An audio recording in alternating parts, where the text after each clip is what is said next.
100% मतदान कशाला? माझ्या एकटीच्या एका मताने काय होणार आहे? हाच विचार करताय ना? थांबा.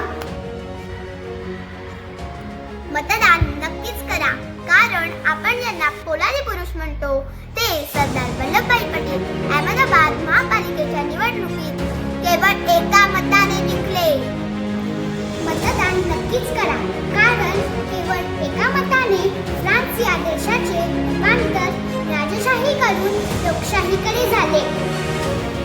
मतदान नक्कीच करा, कारण 1923 मध्ये फक्त एक मत जास्त मिळाल्यामुळे हिटलर नाझी पार्टीचा प्रमुख झाला आणि त्या नराधमाने 60 लाख ज्यू लोकांची हत्या केली आणि जगाला दुसऱ्या महायुद्धाच्या खाईत लोटले. मतदान कुणाला करायचं हे तुम्ही ठरवा, पण